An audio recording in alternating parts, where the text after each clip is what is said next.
All right. Okay, everyone.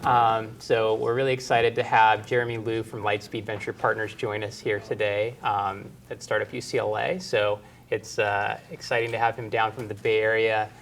Jeremy has done a number of high-profile investments, and the number actually here in Southern California, which is great. So 5. Yeah, so it'll be great to hear his perspective on things, get a little bit of his background, then we'll do a little Q&A. And so, yeah, so anyways, thanks so much for being here. Happy to do it. Thanks for having me. So yeah, what we usually like to kind of start off with is just, getting a little background. And I know they probably all looked you up on LinkedIn, but I don't know, maybe you could just tell us a little bit about, your background and how you got started. Sure, yeah. So I grew up in Australia. I went to undergrad there, studied mathematics and linguistics, and then joined McKinsey right out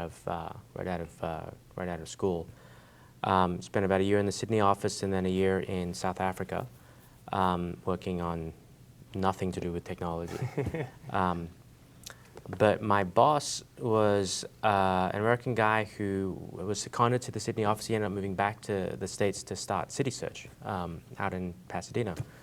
And so I sort of followed him because I thought he was a great boss, and I didn't know anything about the internet. It was 1995, but I knew he was a great boss. So I followed him back and started working there as an early employee, and have pretty much just sort of stayed in internet since then. Mm-hmm.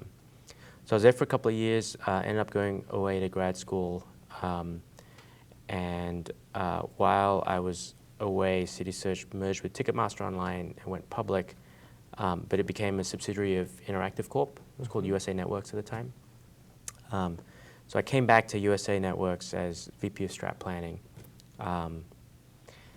and that was mostly an M&A type job. So we ended up buying Expedia and Hotels.com, buying in Ticketmaster and City Search as wholly owned entities, and then selling USA Network, Sci-Fi Channel, USA Studios, and USA Film. So turning the company from an entertainment business into much more of an interactive business, and that's when it changed its name to IAC from USA.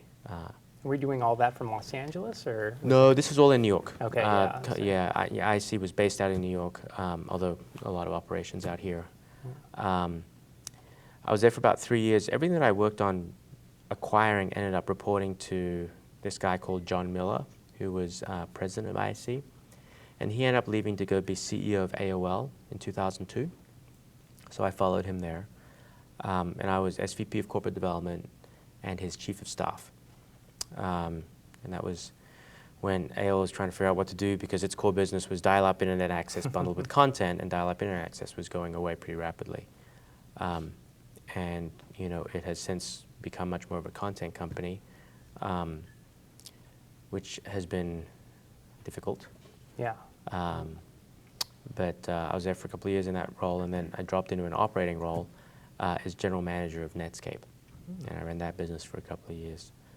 And then in 2005, I got a call from a business school classmate who asked me if I'd ever considered doing venture capital. Around 2000, people stopped investing in consumer internet right around the crash, right around 2000. By 2005, people were seeing a lot of opportunities again, but sort of no one had done anything in the space for 5 years. And so they were looking to kind of bring some people who had been spending their time in consumer internet back in on the investing side. And so I ended up joining Lightspeed in 2006 to lead up the kind of internet investing there, and that's where I've been ever since. Wow, interesting. So it sounds like early on in your career you got a lot of experience with M&A, you're doing the corp dev work and whatnot.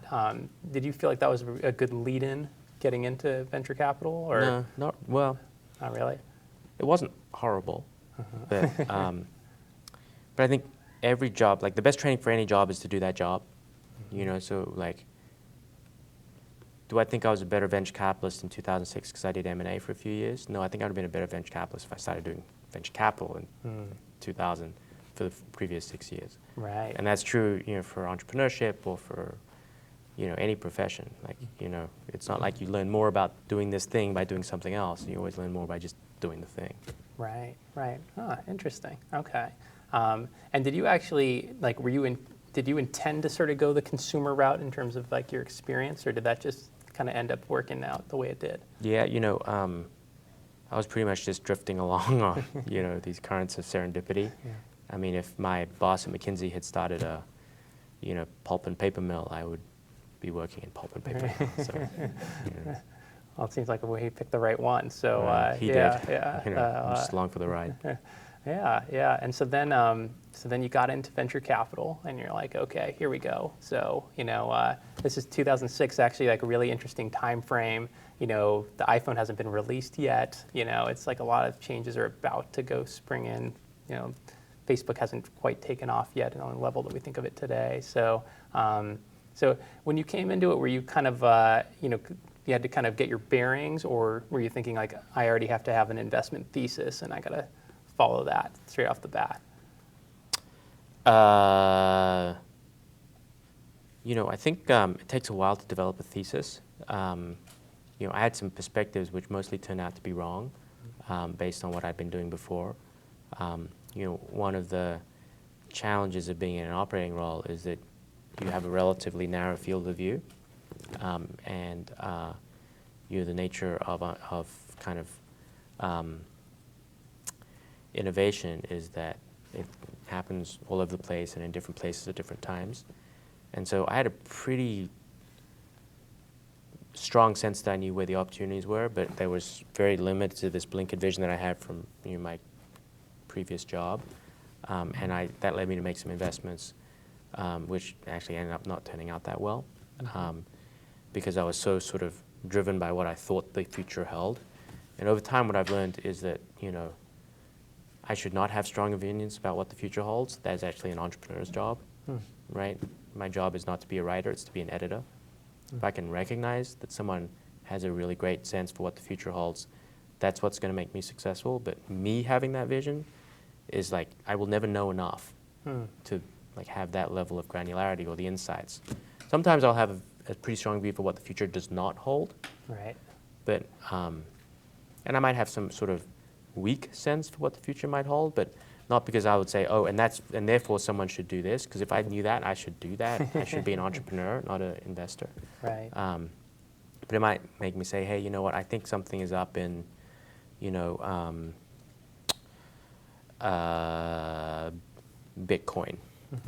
So let me go meet all the Bitcoin guys and see who has the thing that's really going to speak to me because it sounds right.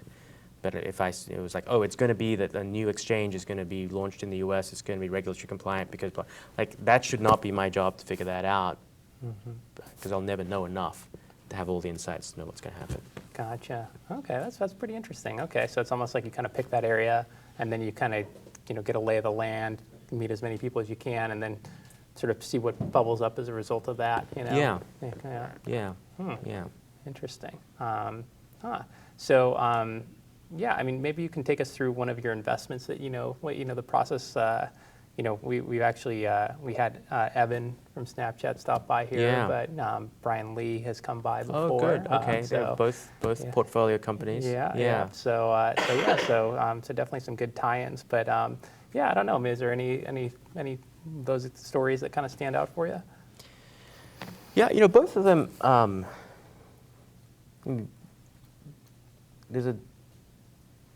I think one of the things that LA has going for it in a pretty strong way, far more so than in Silicon Valley, is that because of the sort of set of industries that are here in LA, it has a much better sense of like the rest of America and its needs and wants, and where it's how people are thinking about things. It's got its finger on the pulse of mainstream America, whereas I would say that Silicon Valley is quite a little insular, kind of technorati elitist enclave, and people's views of what the rest of the world will be doing is not necessarily actually well aligned with what they are doing. I'll give you a great example, which is like, it is impossible to go anywhere and go to any meeting in Silicon Valley without somebody wearing some sort of Fitbit, Nike Fuel Band, quantified self something. And then I look around here and I see nobody's wearing them.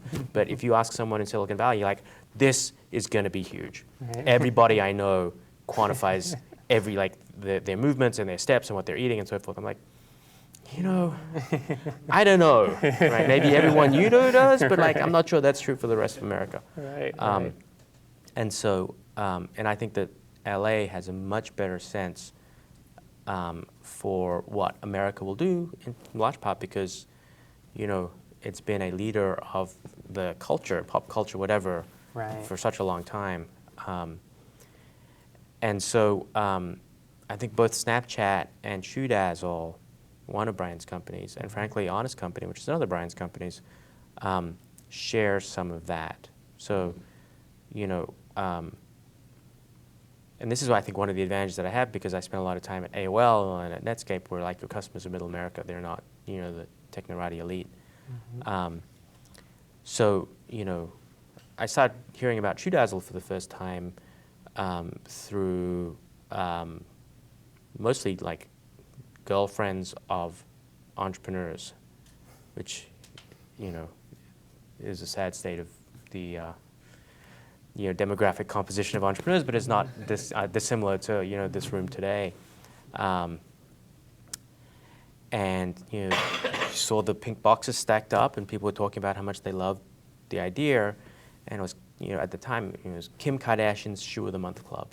And that spoke to me immediately, you know, because like pop culture, people are looking to celebrities for, you know, kind of a point of view. And if there's one thing that Kim Kardashian has authority on, it is pop culture and style and fashion and so forth. And so, you know, that spoke to me. And I didn't know anything about the company, I didn't know anything about Brian, but it was like, that sounds like a good idea. And so I reached out to him, and he wouldn't return my calls for quite a long time. So I just got on a plane and came down here.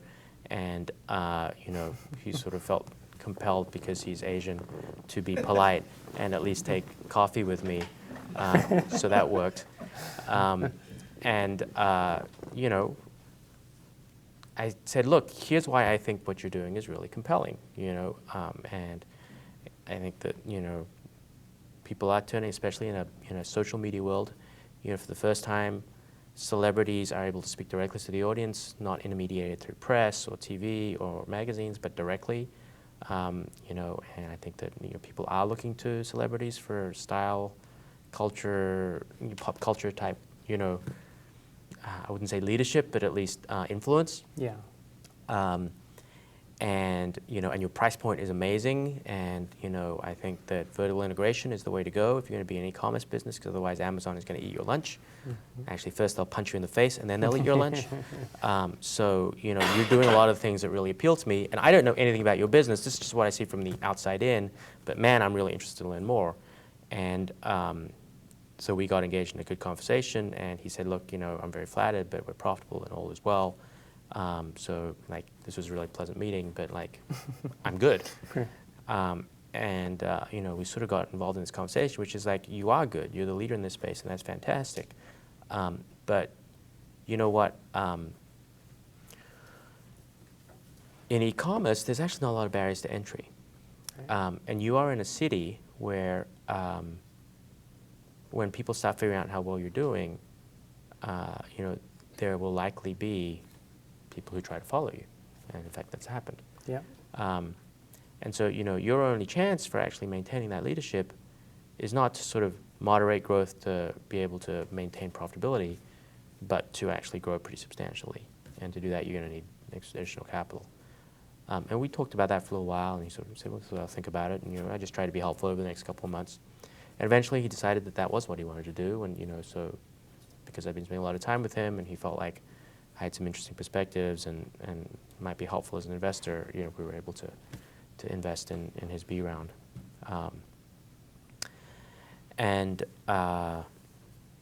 You know, that's been an interesting ride. It's been a tough category, as it turns out. But he is an extraordinary entrepreneur. So, you know, when he started his next company, which was the Honest Company, you know, he had developed by then a reputation as an extraordinary entrepreneur. And this time he was partnering with Jessica Alba on a business that was selling non-toxic, chemical-free baby products and cleaning products. And this is actually a long time, interest of hers. She's been advocating about the dangers of toxic chemicals in household products for a long time. And they had this vision, which is they said, look, this is the new organic. 20 years ago, the only people eating organic food were like crunchy vegan hippies in Berkeley.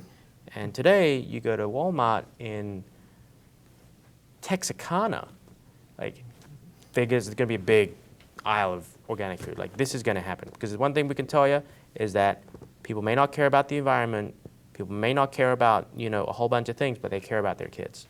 They care about the health and safety of their kids. And when they discover and when they understand what the risks are, they will take action. And they will change the way they do things. And that's what led to the organic food movement. And the belief is what's going to lead to the non-toxic chemical-free movement as well.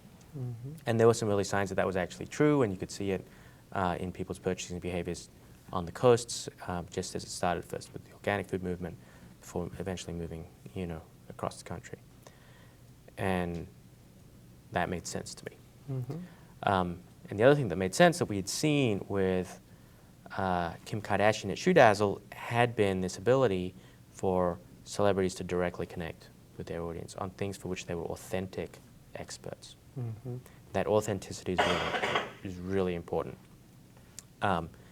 And, because Jessica had been talking about this issue, she testified in Congress, she'd been, an advocate, involved in a lot of kind of nonprofit groups around this issue beforehand. She had that authenticity also as a as a mother of young children. She had this authenticity around this topic, so that when she started talking about not just the problem but also a solution for that problem, we could see an immediate pickup, and tremendous growth for the business.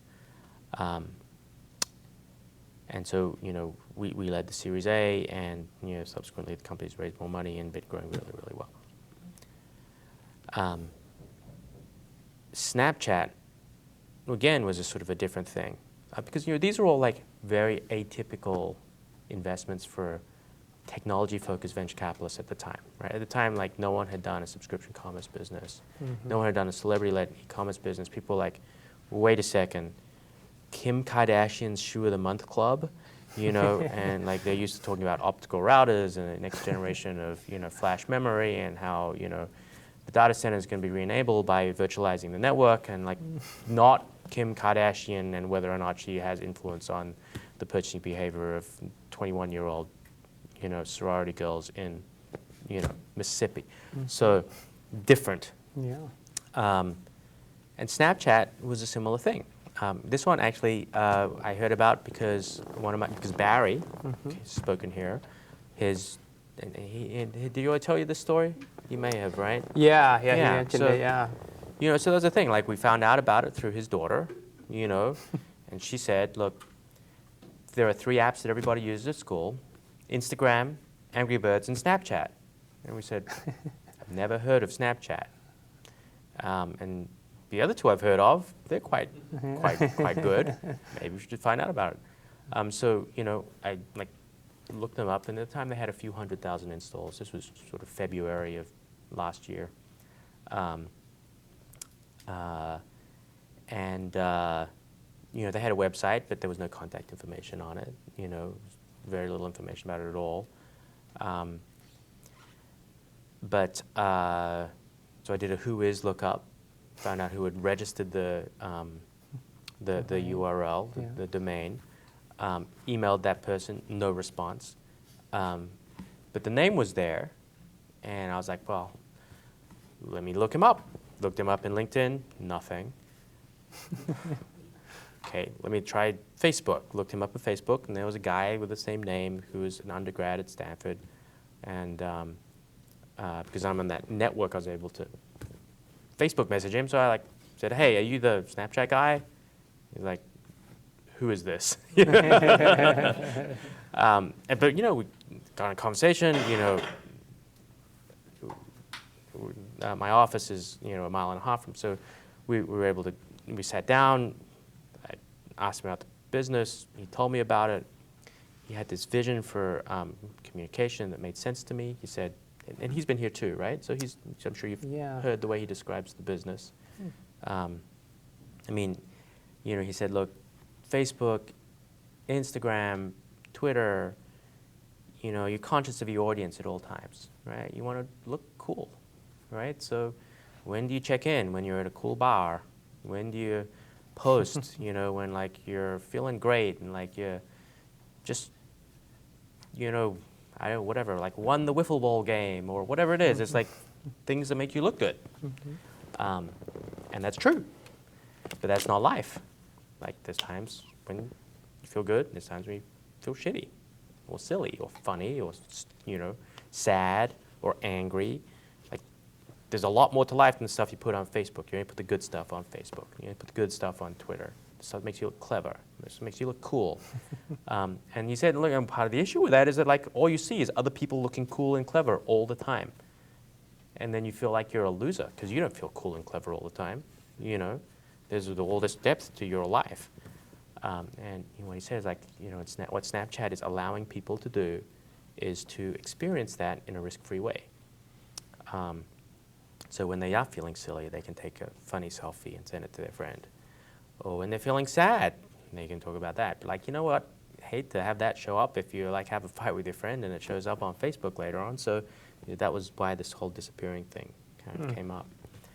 And he talks about the default expectations in a really interesting way. So, like I'm really conscious of the fact that there's a camera over there pointing at me, there's one over there, and there's one over there. And like that moderates the way that I act, right? But like if I was talking to a friend on the phone, I don't expect them to be taping the call. Right? I don't expect any record of that conversation. And I will behave differently if I knew they were recording it. But you know what? If I found out they were recording, I'd be like, you're a jackass. Why are you recording our private conversation? Like, that is totally not cool, So the expectation is that things are not being recorded. And they have been for basically all human time until like the last 5 years, right? As communications moved to texting and email and Facebook and Twitter and Instagram, well, now the expectation is that things are recorded. And he said, that's wrong. Like, the expectation, the default should be that things are not recorded. And that's what people have always done, and it's what I believe, it's what Evan believed, people found more natural. And it was like, duh, that is totally right. Like, I would never have, this is a great example, like, I would never have come up with that. But like, when you say it, it is just so apparently true that like, I have to buy in. Like, this is just right. This is just true, and I believe it to be the case. How can I help you? Right. And not only did I buy into the vision and buy into the vision that Evan and his co-founder Billy were talking about, but he said, "Oh yeah, so here's what's going on," and he showed me some of his usage numbers. And I was like, "Well, this can't be right. The engagement can't be this high. Like, let me check. How are you measuring this? Like, no, this really is the engagement. People are really using it this much. This many times a day, this many days a week. It's just the level of engagement was just phenomenally high, much higher than other apps that I had seen. And so like I said, we said, how can we help? And he said, well, you could give me some money. And I said, I'd be happy to do that. And so we led their seed round, and they have led that company to just phenomenal growing success. Yeah. Yeah. Now, when you look at a company, I mean, like they had, like you're saying, incredible traction even at that very early stage. And I'm sure you get pitched, a ton of consumer ideas. Do you ever take a chance on them before they have traction? Well, I mean, it depends on what you mean by traction. I mean, these guys had a few 100,000 installs. They had, that's tiny. That's tiny. There are millions of apps that have that much usage. And it was growing, but like most things grow at the beginning, right? What was really impressive about this was the engagement. Because engagement is a good leading indicator of retention. And so, like people talk about, you can think about these consumer services, websites, apps, whatever, as a bucket. And you can pour a bunch of users in the top. And you can watch the level of water rise in the bucket. And the question is, do you have a leaky bucket? Because if there's a hole in the bucket, water's going to be pouring out. But if you pour water in faster than it comes out, the level of water is going to rise in the bucket, right? And it's going to look great. It's like, hey, look, more water. That's awesome. Let's do more of what we're doing. Let's pour even more water in to the top of the bucket, and the water will rise even faster. And all the time, there's water pouring out the bottom. But if you're only looking at the level of the water in the bucket, I think that's pretty good. And then one day, you're not going to be able to pour as much water in. And that will slowly settle down into something that's just saturation, right? And if you have a leaky bucket, then that water will go up, and then that water will go down, right? And so people are always talking about the hockey stick. Hockey sticks are great. Shark fins are bad, right? They come back down on the other side. And if you have a leaky bucket, it's only a matter of time before your hockey stick becomes a shark fin. So the question is, well, how do you make sure you don't have a leaky bucket? And that's where it comes down to retention. Are people sticking around?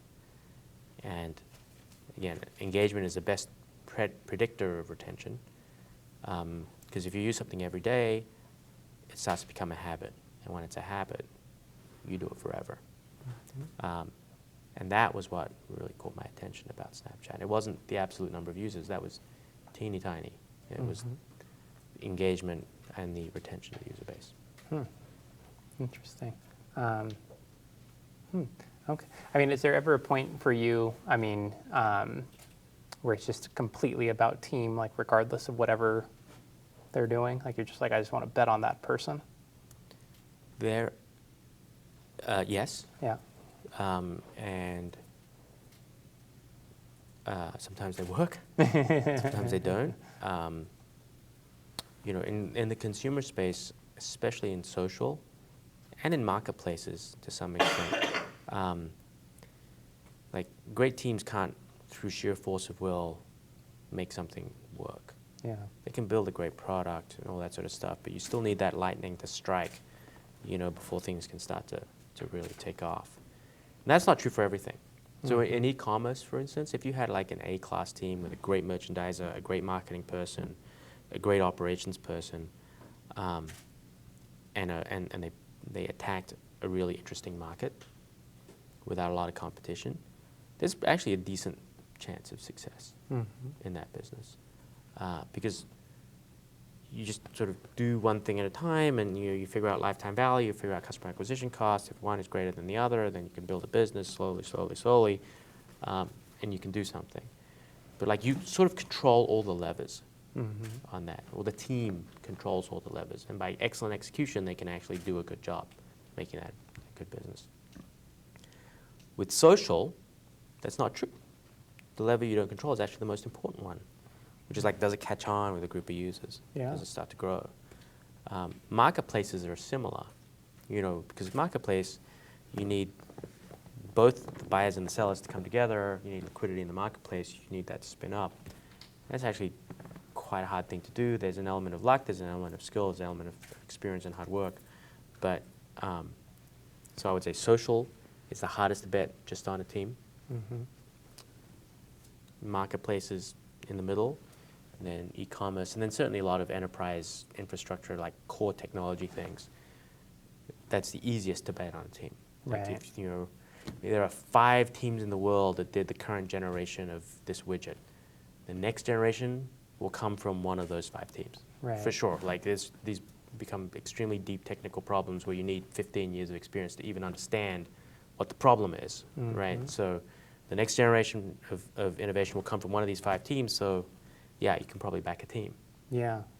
No, I think that definitely makes sense, and I think that's always the tough thing for the people who are doing anything consumer facing at the very beginning, because they may need money early on and they haven't quite hit the traction point, and it's tough to get people to come on board before that. Sure and I is. sort of see from your perspective, you'd rather just see which one sort of bubbles up and then jump on that one, you know? So, and I would think the same thing, like, you know, even though it's not quite as related, but like with gaming, you know, it's the same thing where it's like... Gaming is a little, there are a lot of similarities, but you know, I think there's a time and place for venture capital investing in gaming, and it's around the introduction of new platforms. So, you know, in the absence of innovation of new platforms, games tend to get bigger and bigger.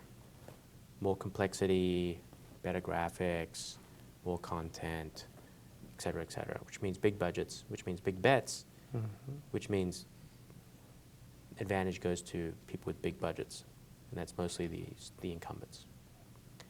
And you saw that really happen in AAA gaming, console, PC, you know, $100 million just ticket to play. It was like making movies. Right. And there's still title risk. You can't eliminate title risk, right? So, you know, $100 million could generate $600 million and you're really happy, or could generate $50 million and you're quite sad. Right. But if you're a startup, you can't play that game. Now what happens is when you see a new platform, Facebook is a gaming platform, iPhone is a gaming platform, Android, tablet, those are the last four. What initially happens is the incumbent says, that's not a game, that's crap. We don't make crap, we make really good games. We make games for gamers, and that's not fun. So we're going to do this. And so you find these startups making, you know, these proto games, like they're almost a game, they're game-like, they're not quite games yet. But they're making them, and because they're making them, they're learning, and they're getting better, and they're doing it for, you know, hundreds of thousands of dollars, you know, not hundreds of millions of dollars. And because the competition isn't that strong, like, they get better and better, and like the chance of being successful is greater. And at some point, you have this innovator's dilemma for the incumbents, right? They say, well, I'm going to make 99% of my revenue from what I already do, and maybe there's a 1% revenue opportunity from this new thing, so I'm going to put my A team on what I already do. Sure. And my B team, and my C team, and my D team. Then the E team can go work on that thing. Right. And guess what? They aren't very good. So they lose. And they say, told you so. That's shit. We're going to keep doing what we're doing. So you have that problem, right? And that's what allows a startup to actually go and do something. And if the platform actually is going to grow, they will grow with the platform. And that happened with Facebook, happened with iPhone, happened with Android, happened with tablet, right? Until one day, the incumbent says, ooh, maybe I should pay attention to that. And then you actually see, sometimes you see exits, right, as they acquire in. Sometimes you see them grow their own. Oftentimes they fail because they actually haven't experienced the 2 years of learning that the startups have. But at some point, you get back to this equilibrium again where, you know, the startups by then have grown. They're actually big enough to compete with the big guys, right? Especially the big guys' arm that does what they do, right? They have more experience. They have just as much money. They have distribution advantages because they have stuff on the platform already. So that's the right time for venture capitalists to invest in gaming. Now, what's interesting is that there have been 4 platforms in the last 6 years, and there have been 0 in the previous 15, right? So for a long time, venture capitalists didn't invest in gaming, right? All of the game developer funding came from publishers. Yeah. Because publishers could actually tell the difference between a good game and a bad game. Venture capitalists can't. Like, that's not what we do. Right? It's like, I wrote this great game. It's going to be zombies in space versus tower defense with a, you know, real-time strategy twist, and it's going to be awesome. And I'm like, I don't know. It sounds. I don't even know what you said. But it didn't matter, because if there's no other games, people will play that. Right. You know, if that's the best that's available, that's what people are going to play. You know, scroll forward. Now here we are in 2013. There's an awful lot of games on the App Store. So like, you actually need to be pretty good at picking what's going to be a good game before it launches. And like, I'm not good at that, so I shouldn't be investing in startup, you know, game developers today. The publishers should, because they are good at that. Right. Right. No, that makes sense. Well, so right now, I mean, you're obviously, you've got a great vantage point over things. You're seeing a lot of deals from a lot of different areas. Are there categories right now that are exciting you, or any particular trends? I'm spending a lot of time looking at Bitcoin. Yeah. I think that. Did you get subpoenaed with the other people? I did get subpoenaed. I did. You did? Wow. Yeah. Okay. That's actually, that's not a wow, it's a shit. Oh. But I do think that that's a good example for where there's a lot of upside volatility. Like, if Bitcoin works, so much market cap of so many companies is going to get destroyed. And whenever market cap is destroyed, it gets created somewhere else. So great. Like, that's something that we should be spending our time in, forming a view on, placing some bets in. My partner Justin has been spending a lot of time in marketplaces. We're investors in TaskRabbit and Grubhub and Sidecar as examples of marketplaces, two-sided marketplaces. Airbnb and Uber and others would be other examples like that, where we think that social data is increasing the level of trust with which people are willing to transact with a stranger. That they're with a stranger essentially online, and in a lot of cases initiated online but instantiated in the real world. That's actually kind of a scary thing, Right. In the absence of some level of social data and so forth. And that's why Craigslist is actually a weird way to sell stuff, because some stranger you don't know is going to come to your house and ask to look in your bed in your bedroom where you sleep, and you don't know them, so that's weird, right? And they always offer you a little bit less. That's the other thing I found. That's the classic Craigslist maneuver. I'll give you 500, and they show up, 450 good. Because at that point, you're just like, do I really want to deal with this? Anyway. So you've met a lot of strangers on Craigslist, is what you're saying. Yeah, yeah. And so I'm doing marketplace R&D. Marketplace, Yeah. it's good. It's the only way to do it. So we think that there's a lot of opportunity in marketplace. I kind of got the social mobile memo 4 years late, I think. I read some story the other day that most VCs are kind of souring on social right now. Yeah. My last two investments were Whisper and Snapchat, so I clearly didn't get the memo. But I think that everybody was worried that Facebook was going to run the table on social, and what's becoming clearer now is that Facebook has such a clear and defined brand, as the journal of record for your life. And because that brand is so clear, it prevents them from doing some things. Journal of record is permanent. Snapchat is ephemeral. They cannot do that. They tried with Poke. Brand doesn't convey. And so Snapchat has been able to grow. And then another LA company that I invested in here is called Whisper. Whisper is a little bit like, if folks remember the old Post Secret. Post Secret was this art project. You write a secret on a postcard, you mail it to this guy. He basically puts it online. Turns out that doesn't scale.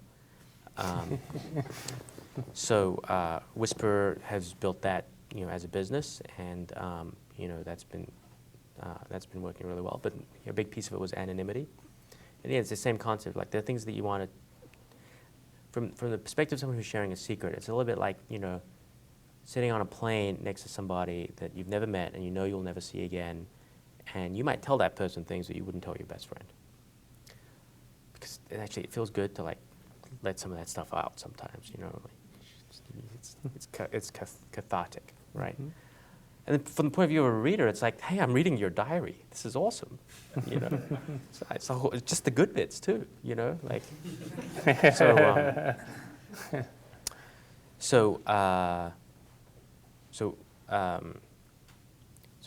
the core to that is anonymity, right? Mm-hmm. If I remember this one that really stuck in my brain. It was it's tough when I'm in the locker room and all the other guys are making fun of gay guys and they don't know about me. That guy's not going to put that up on Facebook. He's not going to put that up on Twitter. He's not going to put that up on Instagram. He's not going to put it up on Vine, because he's got to do that anonymously. And Facebook is incompatible with that. It's incompatible with, pseudonymity, anonymity. So it's another big area of social where, if you guys haven't tried the app, I would definitely say take a look at it. I think it was doing 500 million page views a month in February when we invested. It did 2.5 billion page views last month. It's growing like crazy. Because reading other people's secrets is like just about the most compelling thing you can do ever. It's like ever. So there's like, it's a mix. Huh. Interesting. One other thing I wanted to ask you about is, recently, someone was talking about the idea of building on top of platforms and how that can be problematic. The idea you're kind of doing R&D for somebody else, and I think in the examples you pointed out, they're definitely incompatible to the point where that could not happen. But if let's say you're building some tool set for YouTube, and then it's kind of like YouTube can just implement it. What do you think the danger is of building on top of those big platforms? So I invested in a company called RockU. This is one of the reasons that I never count my chickens. We invested a 6 pre, it went to $650 million valuation before getting recapped, and we got wiped out. So that wasn't good. But it was huge at one time. It was like, you couldn't go to MySpace without seeing RockU slideshows and glitter and all sorts of stuff. Or Facebook, for that matter. There's a whole bunch of stuff they did there.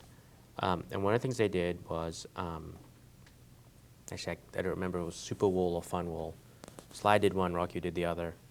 I actually can't remember which is which now. But basically what they did was, at the time, Facebook's wall only let you put text, right? And both RockU and Slide recognized that was a limitation. They were like, oh, well, how about we create a wall that lets people put photos and animated GIFs and movies and videos and all sorts of other stuff as well, stickers and emoticons, smileys, and all that sort of stuff. Turns out people really like doing that, right? And that very rapidly became like #1 and #2 app on Facebook. And Facebook said, oh, that's a good idea. And so, like, good rule, fixing bugs in the platform's core apps is not a business. It's just outsourced R&D. So totally agree with that. On the other hand, if you do something that's absolutely not core to what the platform does, and they benefit from it, then your incentives can be quite well aligned. And so I think the vast majority of app developers on iPhone and Android are actually very well aligned. Certainly anyone who's doing games, like Apple's never going to make games.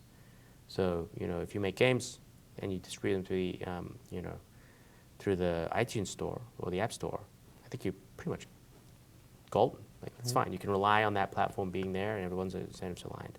Yeah. So I don't think there's any like standard. Right. Yeah, no, that definitely makes sense. All right, well, perfect. Well, I could keep asking questions forever here, but we should open it up. Anyone have anything? Jonesy? I have a question about a business model for non-permanent content as revenue generation. I mean, there's a whole industry that would benefit from that. But also, like, for even content that, the thing is, you put it up there, it's there forever. But if you want to sell your content and you don't want it to be permanently used over and over again. And maybe that's why you see this social model where others don't. I mean, do you see that as part of a longer trend? I don't know. I think the business models are unclear for impermanent content. I think what you're saying is possible. It could be more of a native advertising thing, the way that Twitter and Facebook and others have developed native advertising content. And there have been some advertisers that have done that on their own, within Snapchat. Messaging apps in Asia have all gotten to hundreds of millions in revenue through digital goods, stickers, and sort of super emojis, and so forth. So there's a lot of different ways that could play out. I think the one thing that I do believe is that if you get to the sort of scale where you're touching hundreds of millions of people every day, you will figure out a business model. Like that you're too valuable in too many people's lives to not be able to make money. So there are lots of options, but I couldn't definitively tell you which one's going to be. What do you think about crowdfunding, both as a model of raising money to create stuff, but also as a business opportunity? Are you talking about sort of Jobs Act kind of angel funding type stuff, or are you talking about prepaid revenue, Kickstarter type stuff? More of the latter. Okay. Prepaid revenue is awesome. Get it whenever you can. It's non-dilutive. I mean, positive working capital, it's awesome. It's all goodness. I think that for some things, it works really, really well. Projects in particular. And a project is something that has a defined end of life. It doesn't necessarily have enterprise value to it. And so, a lot of the stuff that you see on Kickstarter is a project. It's like, I want to make this book. I want to make this movie. I want to publish this game. I want to make this one product, right? And that's great. And you make the product, and like a lot of people like it, and then eventually you don't sell anymore, right? Whatever it is. For that, I actually think that's perfect. I think venture capital is a terrible model for things like that, because venture capital relies on enterprise value being created, right? There has to be an exit. That's the way that the model has been set up. So I think it's a terrific solution for some of those things. And what it can do is it can prove demand for something where it's unclear what the demand is, right? Because it is prepaid revenue. And that can lead to enterprise value if there is a vision and a roadmap that leads to subsequent products over time. You mentioned something earlier about e-commerce, and sort of as in response to Robert's question, would you invest in just, say, a team? And you mentioned something about attacking a problem and you can sort of control the levers, but isn't sort of the way e-commerce moving, isn't the problem social? So like having consumers or like a customer facing thing? So how would your team sort of tackle that? I don't think I totally understand the question. So you said with e-commerce, you sort of have these like levers that you could control, right? But whereas with social, that you don't have a lever to control with social. Mm-hmm. But with things like bonobos or honest, don't you need sort of the social, the critical mass to occur in order to have a profitable business? So when I say social, I don't just mean a lot of users. Social typically means, for me, it's some sort of network effect. It's like, if I'm the only person I know that uses Snapchat, then I'm not going to get a lot of utility out of it. I sort of need other people on that network so that I can Snapchat with them, right? And so that would be my definition of social. Whereas if I'm the only person that I know that wears bonobos, I get just as much satisfaction out of it as if a bunch of you guys were wearing bonobos as well. Like the utility that I derive is more individual, and that's mostly true with e-commerce, right? It's like, my baby's diapers are not made out of petroleum byproducts, and that makes me happy, and that makes my baby happier and safer, and I don't care what you guys are doing, right? But with Vine, a lot of these do end up being messaging apps, right? Because messaging apps have network effects by definition. Vine, Snapchat, WeChat, whatever, Instagram, Facebook, blah, blah, blah, blah, blah. They all have this network effect. They're social in nature. Yeah.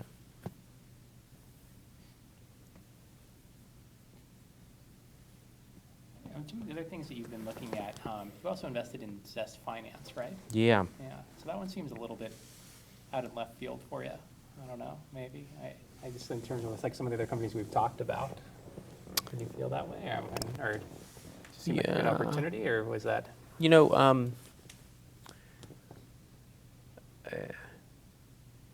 like no one on Sand Hill Road uses Zest Finance. They don't even understand why someone would take a loan at a 3-digit APR, right?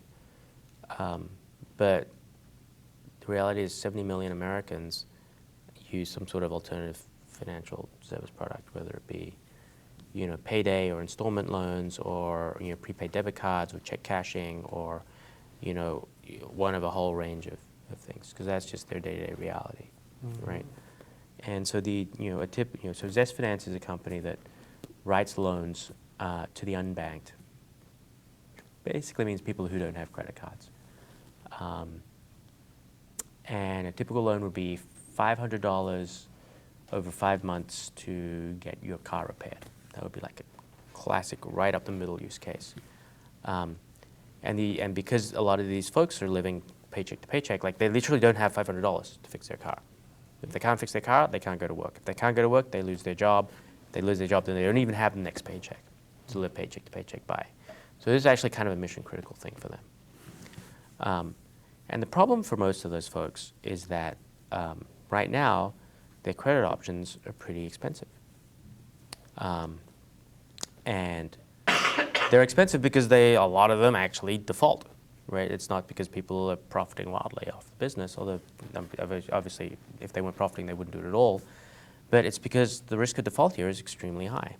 I think order of magnitude 60 to 70% of loans default. Wow. That's a lot, right? So in a risky lending environment like that, people say, well, look, if you're going to get a student loan or you're going to get a credit card or whatever, people look up FICO. Why can't you just do that? Well, the problem is that FICO is based on your history of loan repayments.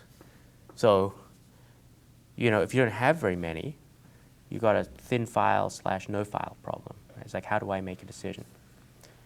And, one of our big areas of investment has been around big data. And, what Douglas recognized and his co-founder Sean was there's actually a lot of data around about people. It's just not financial data.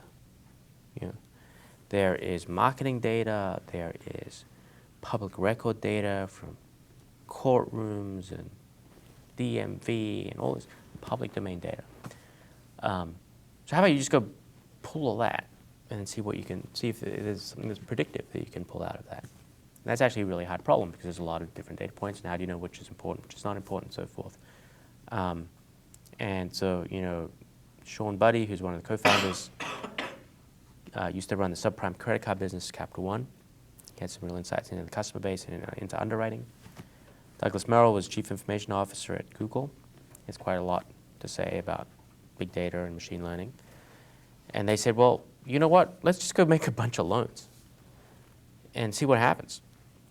And some of the loans got paid back, and some of them didn't. And they said, well, let's go look at what the people who paid the loans back have in common from these 70,000 data points. And look at the ones that didn't pay back, see what they have in common. And then let's start building look-alike models for the people who paid back and the people who didn't. And let's try to lend to people who look like those guys and not lend to the people who look like those guys. And that required making quite a lot of loans, right? So by definition, you have to lose money on some of those loans to be able to know what a bad lender looks like, a bad borrower looks like. And that's almost the tuition you've got to pay to teach a model how to differentiate good from bad. But as you get better at that, your default rate goes down, and your defaults happen later. Like, there's a big difference between someone defaulting before they make their first payment and someone defaulting on their second to last payment, right? And the recovery is much better. And once you can start doing that, you can start lowering your rates. And then you get more people applying because they don't care who they're borrowing money from. Like, if you've got the lowest rates, that's great. And so you get into this very virtuous cycle where you're offering a better consumer product. People pay less. On average, a Zest Finance borrower will pay half what they pay, in dollars, what they would pay relative to a payday loan. So it's a great proposition for them. We're doing a better job of sifting good from bad and determining who deserves that lower rate and who we should actually not lend to. we make money, they make money, they save money. You can build sort of a social mission into this. I mean, this whole thing was started because Douglas got a phone call from his sister-in-law who lives in Alaska, who needed to borrow $250 to get new tires for her car. And of course he said, fine. And he said, what would you have done if I couldn't lend you the money? And she said, well, I would have gone to a payday lending store. I would have, you borrowed from them. He was like, wait, what? And, she said, well, that's broken. And so, they ended up building a business that is addressing that. And for me, at some level, it's e-commerce. You happen to be selling money, not goods, but you can understand that through the lens of lifetime value and customer acquisition. Merchandising in this case is a little bit different, right? Because it's actually about price. That's the only dimension from which you can differentiate, one loan from another. And if you're going to deliver on price, you have to have a cost advantage, and the cost advantage here is around reducing the underwriting, reducing the defaults. But merchandising, which in this case was, doing a better job of underwriting, marketing, and operations. So it's actually the same. Interesting. Very interesting. Sorry. Go ahead. But on the Zest model, like with a payday loan, they don't, it's the whole thing, they don't check your credit, right? So if you're not trying to buy a house or something, it gives you that opportunity. With you guys, are you using some of that not credit data, but just public data, right, to make your decisions? But then, so then you're giving them like a reward or something if they're a better credit customer, or you're not lending to them at all. So you're differentiating on your customers based on that? Yeah, we lend to people we believe will repay the loan, or have a good chance of repaying the loan. And if we don't think someone has a good chance of repaying the loan, we're not obligated to lend to them. We can decline them. Yeah. So you said you didn't like making predictions. So where don't you see consumer internet going in the future? Say next 5 to 10 years.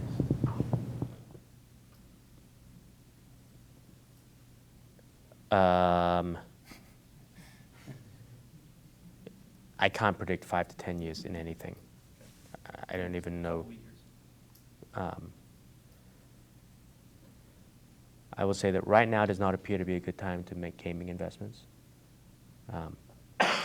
If Google Glass actually becomes a thing, it will become a good time to make gaming investments. I think that has the potential to become a broad consumer platform. It's far from clear that's going to happen because no one can actually buy one yet, but that has the potential. So that would be one sort of example. I think that e-commerce right now, to do early stage, is a tough place to invest. In a similar way as with gaming companies, like in most instances, e-commerce advantages fall to the incumbents. Lifetime value versus customer acquisition cost, right? Scale brings lower customer acquisition costs. Scale also brings lower production costs, which means higher contribution margin, which means higher lifetime value. So most of the time, incumbents have an advantage. Sometimes you get these disruptions where you find a new scalable customer acquisition channel, and the incumbents aren't paying attention. So Facebook CPC, well, the first one was like the portals, AOL, Yahoo, Excite, Lycos back in the mid-90s. And Preview Travel does a deal with AOL and Yahoo to become their travel channel and very quickly become the biggest online travel business in the world. No one else is paying attention. 4 years later, American Airlines pays $100 million to AOL for keyword travel. No longer a game that startups can play, right? Second time it happened was Google Google AdWords.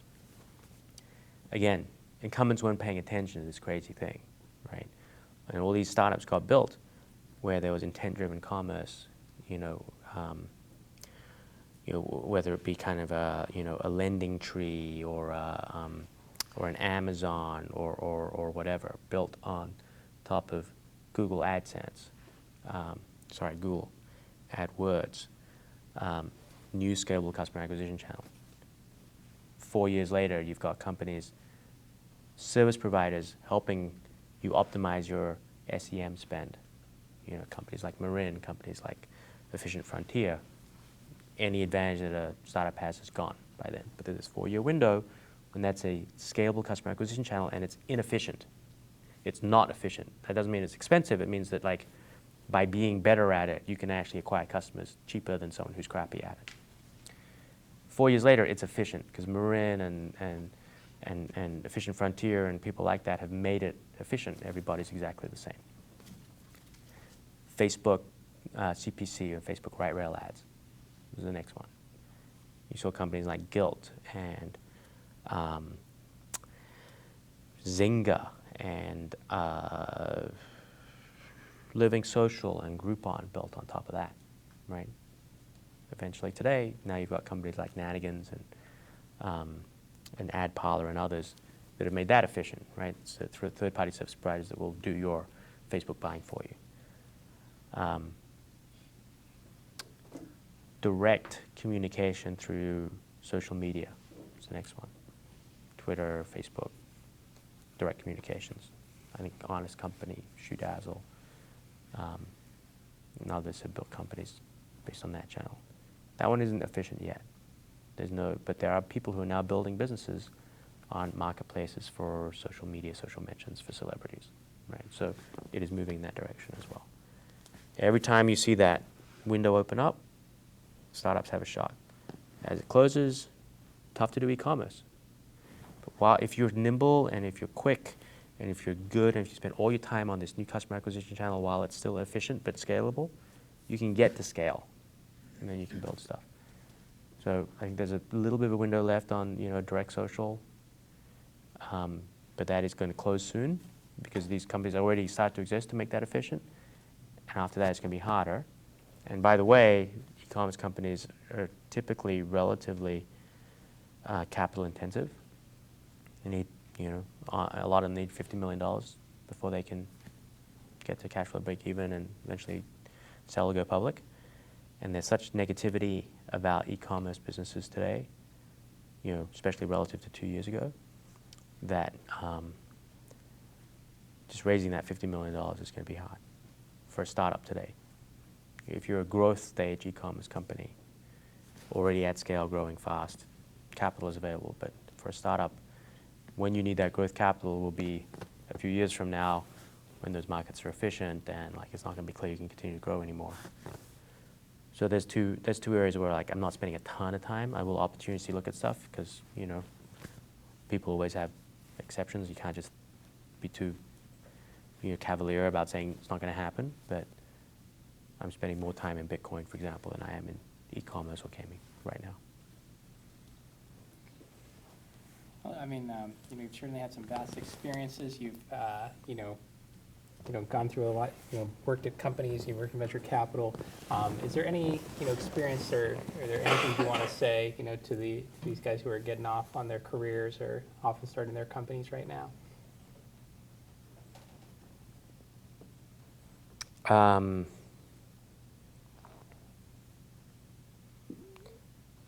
I think a couple things that that were relevant to me doesn't mean they're relevant to you. One was I didn't really know what I wanted to do, and so I followed people that I thought were exceptional.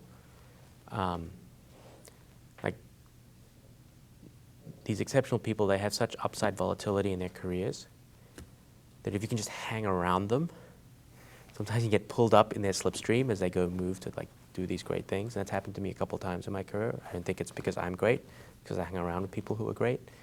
And that lets you get pulled up, and then then it's up to you to see if you're successful or not successful in that role. But at least you got the shot. Mm-hmm. And so I actually think that's a good. If you don't know what you want to do, I think that's actually quite a good sort of solve for that. Mm-hmm. I didn't know what I wanted to do. I was a math major, then a consultant. Consultant is definitely the job for people who don't know what they want to do. So. So that was something that was that worked for me. It worked for other people I don't know, but it worked for me. And the other thing is, if you do know what you want to do, go do it, right?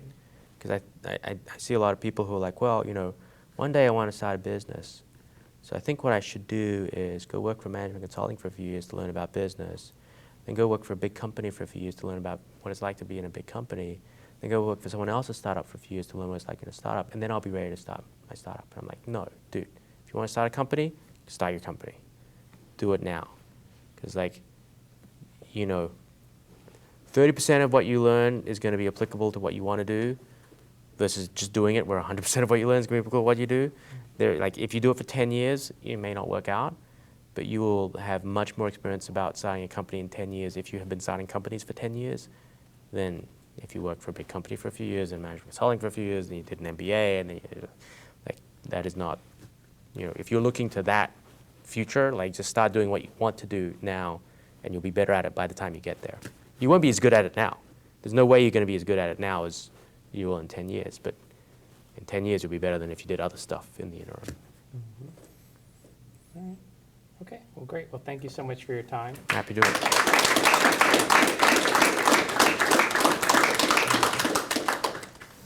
Cool. Thank you. Thanks.